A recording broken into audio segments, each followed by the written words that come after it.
Qala ma'arif sallallahu sirra wa misalul mahmumi bi amri dunyahu al-ghafili anit tazawwud li ukhrahu kamasalil insanin ja'ahu sumu wa huwa yuridu an yaftarisha wa waqa'a alayhi zubab fashtaghala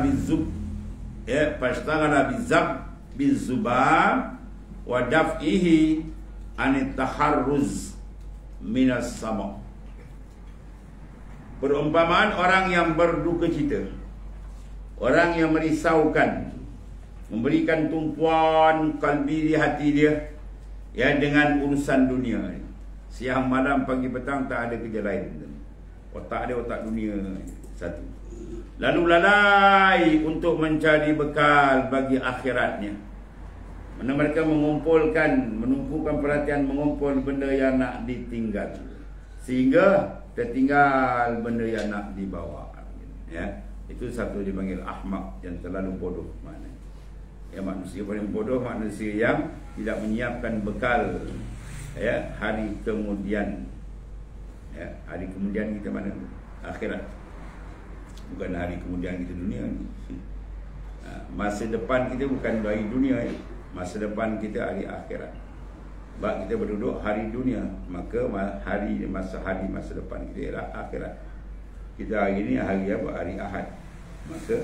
Masa depan kita bukan hari Ahad. Ya, depan kita hari Isnin dan seterusnya. Kan kita duduk hari dunia. Hari akhirat tu masa depan yang sebenarnya. Habis.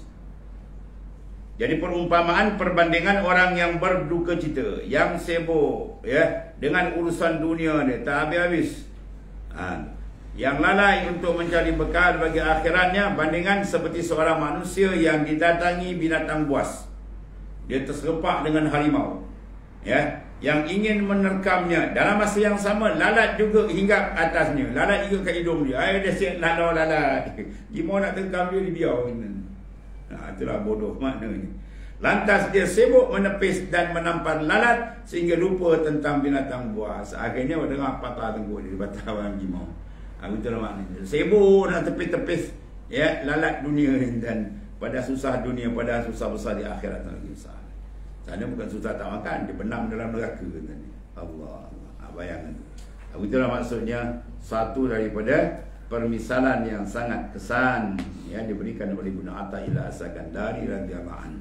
Yang perbandingan manusia yang tidak cerdik ialah manusia yang sibuk nak melepaskan kesusahan yang sebentar. Ya, padahal di sana ada lagi kesusahan, ya, penderitaan yang lebih hebat, yang lebih dahsyat, yang memang tempat tu khas untuk dijadikan tempat mengazab.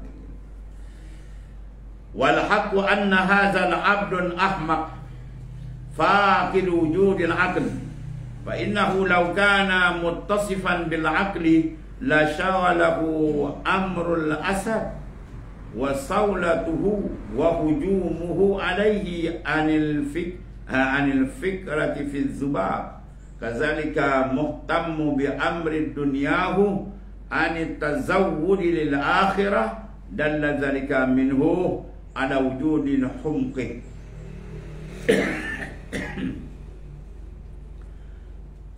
Wal haq, dan yang sebenarnya hamba ini adalah ahmak, abdun ahmak, hamba yang sangat bodoh lagi,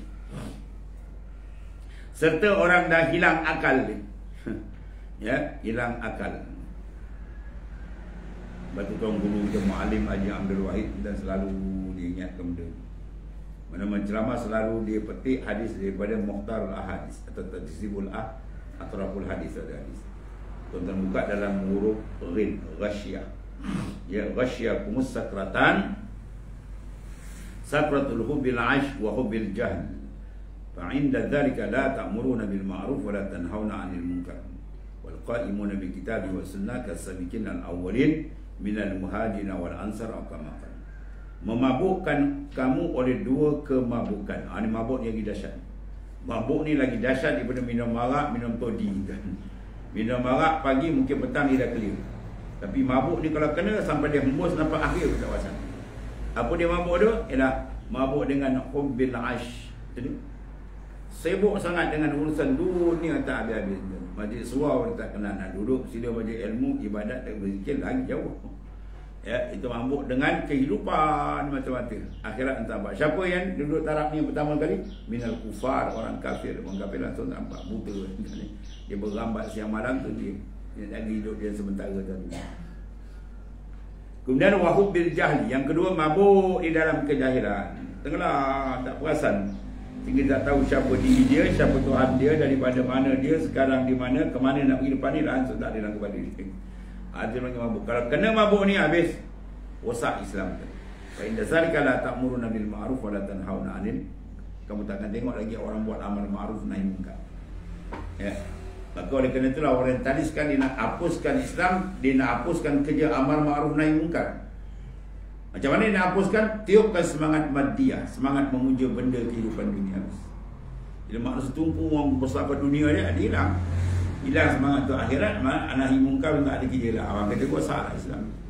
Umat Islam tak akan tinggal melainkan nama begitu. La yabqa minal Islam illa ismuh wala minal Quran illa darsu. Tidak tinggal Islam ketika itu melainkan nama saja, dan tidak tinggal Quran melainkan dibaca saja. Ya, tidak dilaksanakan tuntutan.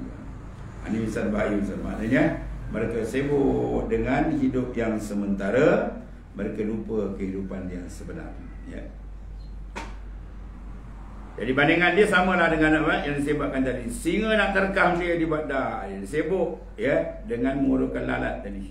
Memikirkan tentang lalat apa dia.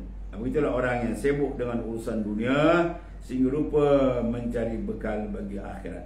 Hal ini menunjukkan tentang kebodohan diri. Jadi manusia tidak ukur cerdik atau tidak, ialah tentang pelaksanaan dia tugas Allah Ta'ala. Dia taat Allah Ta'ala, cerdik. Dia tak taat di lawan Tuhan, bodoh. Itulah ukurannya. Ya, sebut dalam hadis Rasulullah SAW hadis kursi. Ya, Allah Ta'ala kata, ya bena Adam, hei anak Adam, ati' rabbak. Sila berikan ketaatan yang sepenuhnya kepada Tuhan kamu. Patu sama akilan. Maka kamu dinamakan orang yang berakal. Wala ta'sihi, jangan kamu cuba nak derhaka Allah Ta'ala. Patu sama jahilan, maka kamu dinamakan, disenaraikan orang yang jahil, yang bodoh. Jadi cerdik atau bodoh insan tadi ialah dia beri ketaatan atau tidak. Dia beri ketaatan kepada Allah Ta'ala, maka dia orang yang cerdik, yang pintar. Sebab dia memilih ya jangka masa kehidupan yang sebenar di akhirat. Dan satu lagi kata tuan pengarang, izlau kana fahiman aqilan la ta'ahhaba lid-daril akhirah allati huwa mas'ulun anha wa mawqufun 'alaiha fala yashtagilu bi amri rizq fa innal ihtimama bihi binisbati lil akhirah kan nisbati dzubab ila mufaja'atil asad wa hujumih. Jika dia seorang yang mempunyai kepahaman, mana yang cerdik, lagi pula berakal, pasti dia bersiap. Ya, maknanya singa untuk bersiap siaga untuk akhirat. Ya. Dibanding kita berjalan tuan-tuan.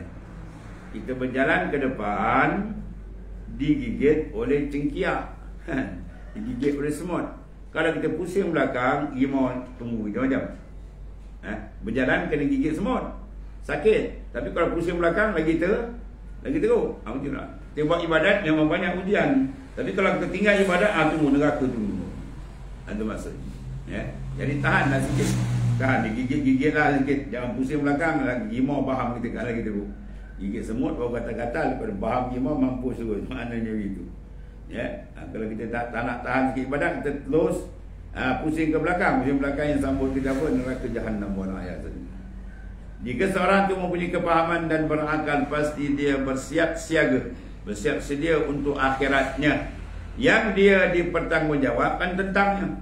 Ya, kita dipertanggungjawabkan kewajipan demi kewajipan untuk menguruskan supaya keselamatan kita di sana dan dihadapkan ke atasnya. Maka dia tidak perlu menyibukkan diri dengan urusan rezeki kerana mengambil berat dengannya jika nisbah kepada akhirat, nisbah lalat kepada kemunculan serangan seekor singa.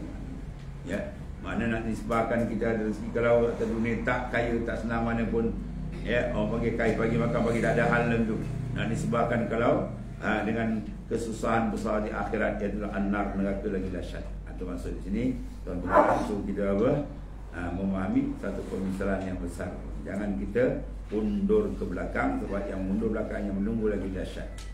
Ataupun segi ihtimam, tumpuan kita kalau ditumpukan benda lebih besar, iaitu urusan menyelamatkan diri pada binatang buas daripada gangguan sedikit lalat tadi. Maknanya dia ada diganggu sikit di dunia, jangan kita terseksa di sana besok. Itu di antara besar di peringatan Tuhan. Wallahu a'lam.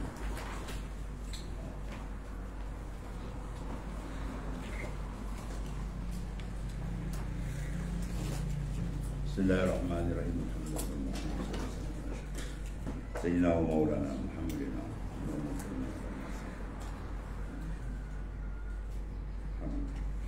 Subhanallah.